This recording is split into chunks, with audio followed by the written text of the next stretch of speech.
Добрый вечер! Вы на канале «Очередные переселенцы». И в этом видео я хотела бы поговорить, как мы до того докатились и переехали в Россию. Сперва я хотела бы сказать большое спасибо за столько подписчиков. Я, правда, не ожидала, тем более только, можно сказать, 2 целых видео. И за столько хороших комментариев. Это очень приятно. Я только что зашла в конюшню, кормила наших бегемотов, они сейчас кушают. Да, и вообще-то я хотела сделать видео следующее про перевозку наших лошадей, потому что многие люди спрашивали. Но в итоге, читая столько негативных комментариев тоже, я хотела бы все-таки, ну, чтобы не всем объяснять или вообще, может, многие что-то не поняли, я не знаю, потому что все-таки неприятно такие комментарии. Я хочу людям кое-что про нас еще рассказать и объяснить, да. Итак, я еще раз повторяю, я родилась в Ставрополе. Я русская, у меня мама русская, у меня мой отец русский. У меня в семье все русские, у меня нет немцев. В 7 лет, когда меня мама увезла, меня никто не спрашивал, хочу я туда или нет. Так что я считаю, что это моим правом, да, что взять и переехать обратно. Слушайте, ну, это также, если мы сейчас своего ребенка перевезли из Германии в Россию, то также его никто не спрашивал. Мы его просто взяли и перевезли. Так что это мое право. У меня свидетельство о рождении, да, в СССР. У меня все русское. Я вообще не понимаю, почему у меня нет права вернуться. Да, некоторые пишут, туда-сюда бегают. Кто туда-сюда бегает? Меня перевезли туда, и все. И никто не спрашивал, да. Сейчас я вернулась, и это мое право. И, кстати, это право каждого ехать туда, куда он хочет. Но почему нет? Потом по поводу всяких комментариев из-за денег. Вот на немецкие деньги вот это все купили. Да, на евро, которые мы поменяли на рубли. Вы правы, все правильно. Но мы эти деньги заработали сами. Своими руками, своей головой, да. Нам Меркель или Шольц, они не пришли, дали нам пачку денег и сказали, вот, берите немецкие деньги и везите, покупайте себе участки и так далее. Мы с мужем открыли ферму после того, как мы были, может, год-полтора знакомы.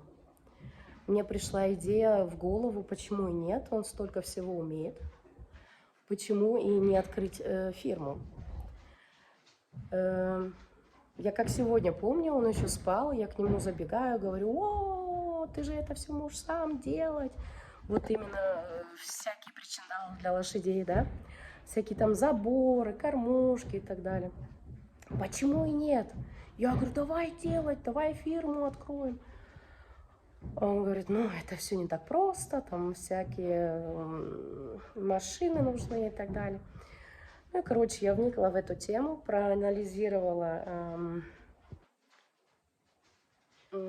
ситуацию, ну, кто что продает, да, конкуренцию проанализировала, села, написала бизнес-план, весь концепт, мы подали на кредит, мы получили кредит. У меня, к сожалению, нет богатой мамы, а папы вообще у меня нет, можно сказать, да?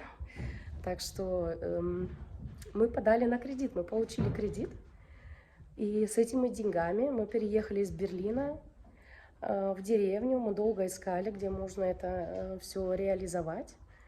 Да,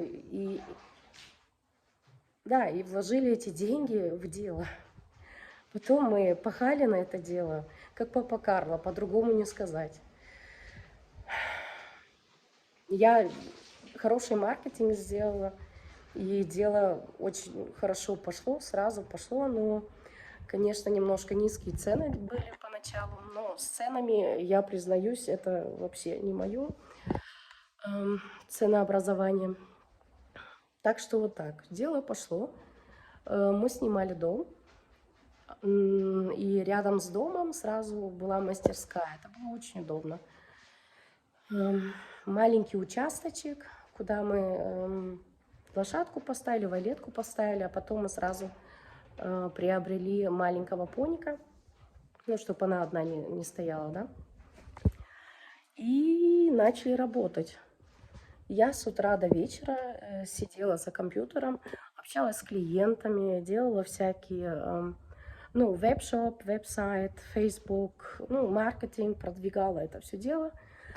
Начали поступать заказы. И смотрите, мы фирму открыли, мы даже еще ни копейки денег не получили с этого кредита, да, а от нас уже требовали его выплачивать обратно. И эти суммы, сумма была, кажется, 1300 с чем-то. Плюс за пенсию. Плюс пенсия, 300 хотели сразу иметь. Плюс за страховку, медицинскую страховку. Это было где-то 600. Мы еще ни копейки, мы даже еще молотка не купили. Плюс, конечно, аренда шла на дом, на вот это все. И да, и нужно было как-то сразу вертеться, крутиться. Мне нужно было быстрее работать, быстрее это дело все развивать. И оно пошло. Тьфу-тьфу-тьфу. Андрей работал с утра до ночи, порой с утра до утра. И да, все было вроде нормально, кроме того, что нужно было, конечно, раньше цены поднять. Да, и в итоге начали требовать и от меня, конечно же, такие деньги за медицинскую страховку. Но это было бы очень дорого за нас обоих столько денег платить. И мы думали, что делать, как из этого положения выйти, и в итоге мы решили пожениться. Да. Из-за этого мы поженились. Ну, конечно, мы были вместе, все, любовь, морковь, но вообще-то, если так подумать, я себе это все по-другому представляла, а не из-за страховки медицинской. Потому что если мы женаты, можно сделать как семейную страховку, и я буду бесплатно у него застрахована. Ну и вот. За месяц быстренько все подготовили, всю свадьбу подготовили, но все-таки если свадьба, тогда, не просто так расписаться, но все-таки хочется, да, даже если по такому поводу. Ну и устроили свадьбу, все, застраховали меня по семейному тарифу бесплатно. И эту проблему мы решили. Также со страховкой по пенсии. Я с ними очень долго ссорилась, читала законы. Законы это вообще в Германии, это моя любовь. Я не знаю. Мне кажется, у меня детская комната вся в книгах вот этих законов стояла. Я так обожала читать эти законы. Я вообще-то хотела поступить на адвоката, но... Может быть, когда-нибудь расскажу, почему это не случилось. Но в итоге в законах я немножко разбиралась. И все-таки выбила, чтобы они нам дали отсрочку. Ну, оставили нас пока в покое, потому что, это дурдом. Ну, откуда такие деньги, да? Не дают вообще раскрутиться, развернуться, вообще ничего. Сразу плати налоги, сразу плати кредит, хотя ты его еще не получил, сразу плати все, это откуда? Ну, вот так. Ой, моя мосечка покушала. Да, и в итоге мы устроили свадьбу, поженились, все было хорошо, это я уже говорила. Да, после свадьбы что случается? Я беременею. Потом я думаю, так ситуация не может остаться. Все-таки, что мы платим дяде за проживание и так далее, это неправильно. Я пыталась найти какой-то дом, который можно... Денег у нас таких, мы еще денег таких не накопили, но я вам просчитала, сколько надо было зарабатывать. Все-таки еще мы за дом платили 850, плюс еще за газ. Ну, 1000 тоже спокойно, 1000 с чем-то выходила, плюс кредит 1000, почти что 400, плюс страховку, ну, сами посчитайте. И дело только открылось, сразу надо платить, потом я беременею, дом... Да, там я не хотела там ребенка растить, во-первых, во-вторых, и рожать, во-вторых, это платить на дядю, это не совсем правильное решение, по нашему мнению. И я долго искала, в итоге нашла один участок, он находился где-то час оттуда. Договорилась, нам очень повезло, купили его у турка, и он... согласился на бесцинзную, ну, без цинз, короче, рассрочку, да, на всю сумму. Ну, потому что он его уже просто долго продавал, и это было понятно, почему он на это пошел. Мы поехали, во-первых, туда, я уже с пузом. Андрей это все увидел, он был в огроменном шоке, ну, потому что это, правда, состояние этого всего, оно было... не ужасное, оно было просто, не знаю какое, супер ужасное. Там когда-то жили 200, короче, участок, он был только пол-гектара. Маленький участок, да, домик 100-110 квадратных метров, супер старый. Потолки очень низкие, в некоторых комнатах даже меньше 2 метров. Ни горячей воды, унитаз не работал. Там вообще электрика супер старая. Окна, они все были деревянные. И 2 стекла стояло, и одно стекло на каждом окне, оно просто отсутствовало. Или треснутое было. Там, короче, там такое творилось. Это просто все в клетках. Вы можете себе представить? Почти что пол-гектара в мусоре. Это не просто 3 мешка, в мусоре и в клетках. Там жило, они там выращивали птицу и баранов, и вот это все на дёнеры. Вот это шаурма или что, они там это выращивали. А в этом доме жили их работники. Да. Вот этот дом мы купили. И Андрей только согласился. Я говорю, Шац, я говорю, любимый, ну смотри, ну... сделаем все быстро.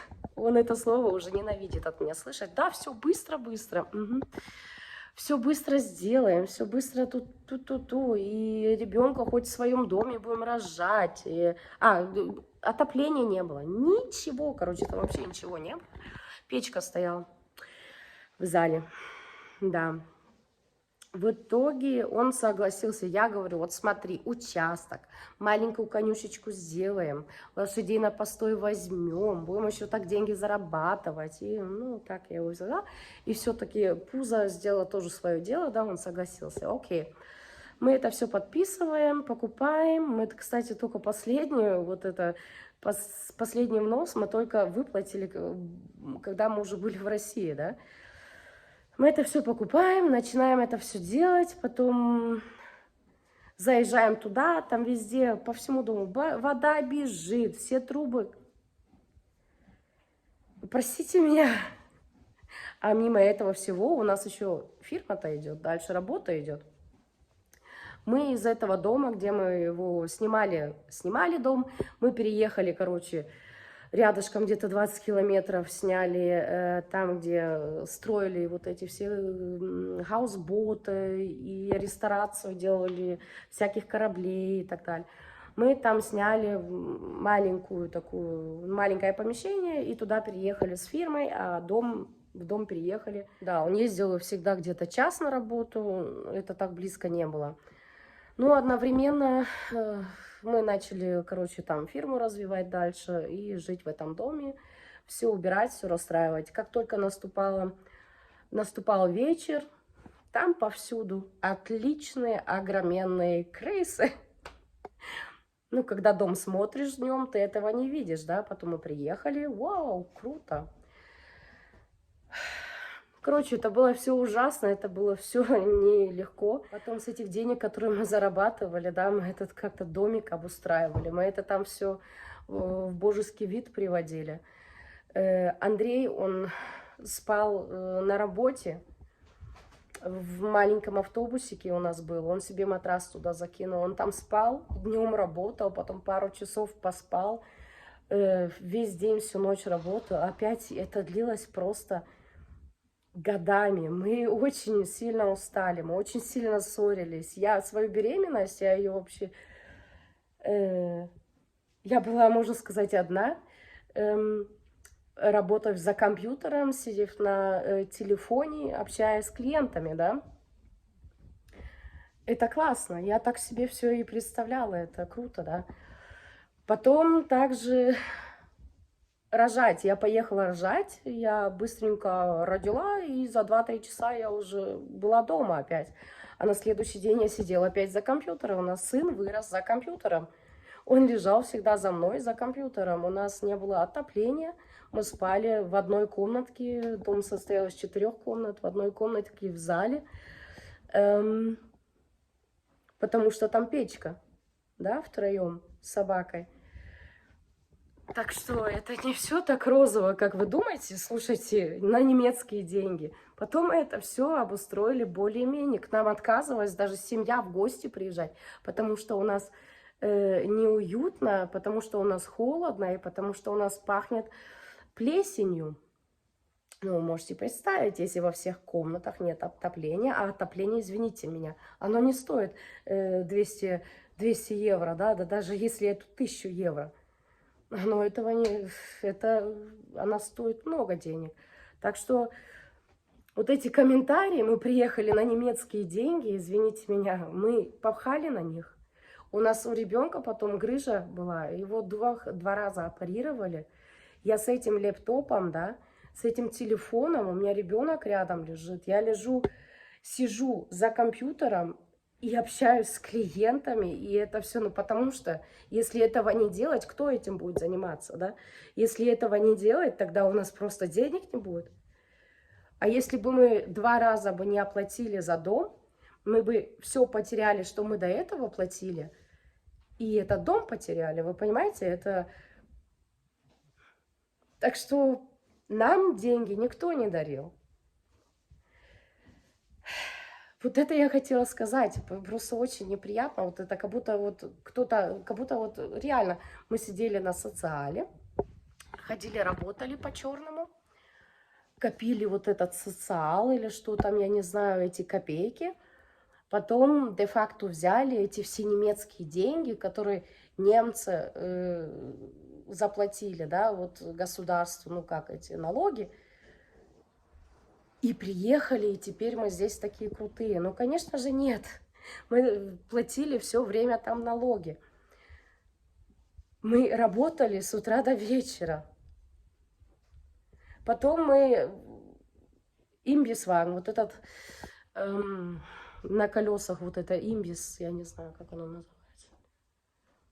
Да, мы его еще купили, когда я была беременна. Я всякие организовала, всякие вот эти там, всякие встречи, всякие фестивали и так далее. Мы там шашлыки продавали, да? Я с пузом, мама мне помогает, вот это шашлыки, мы 100 килограмм этого мяса режем, этого оливье и так далее. Немцы, конечно, отлично подсели, все хорошо. Мы купили вот этот имбисваген, вот этот на колесах. Потом я, когда уже родила, а он стоит, он деньги не зарабатывает, он просто стоит. Я говорю, блин, надо все-таки, чтобы он работал. Я говорю, давай место найдем и поставим его туда, работника поставим, будем, чтобы он работал, чтобы, ну, не мертвым, как это, не знаю, ну, просто так не стоял, да. Все-таки он тоже не дешевый был, чтобы он хоть бы себя отработал. Ну, так и было, место нашли недалеко от дома. И все там сделали, воду проложили, все, поставили вот этот имбисваген и начали работать. У меня этот работник, я не знаю, может быть, 1,5 месяца проработал, а Сашке было, еще года не было, да. Потом я заметила, что он там и пивко с утра до вечера, и раздает там все, у него много друзей появилось. Ну, пришлось его уволить. Андрей только металлом занимается. Помимо этого, я еще занималась, конечно же, вот этим клиентами и так далее. Потом я его выкинула, а просто так работника нормального не найдешь. Вообще трудно там найти людей, да. Ну, пришлось самой встать. Встала утром ребенка в охапку, быстренько в садик, быстренько в этот имбис, открывала имбис, вот это там все готовила, все подготавливала, ребенка с садика забираю, убираюсь, с садика забираю, домой все готовлю на следующий день, что и буду продавать, всякие там меню было, каждый день что-то было. И так, каждый день. Я вообще, Сашка, он всегда вот это рядом. Вот как, я не знаю, как сумочкой, вот так я с ним ходила. Он пошел в садик, ему даже года не было. Вот это симбис. Потом Андрей приезжает домой, помогает мне тоже вот это все резать, потому что, ну, сами представьте, это готовить, это не на 2 человек готовить, да. Русские котлеты там продавала, вообще такие небольшие, по 2,50 евро, но это очень дорого, да. Они так все запали на эти русские котлеты. Я их только успеваю жарить, у меня все сразу забирают. Каждый четверг мы продавали, я продавала там шницель. Прям на глазах вот это все делала, свежий шницель. У меня там, я этот день в жизни не забуду, это был ужас. Столько людей, они там, толпа стоит, и каждый не по одному шницель заказывает, а сразу по 4-5. О, я, правда, в этот день была готова это все бросить, кинуть и закрыться.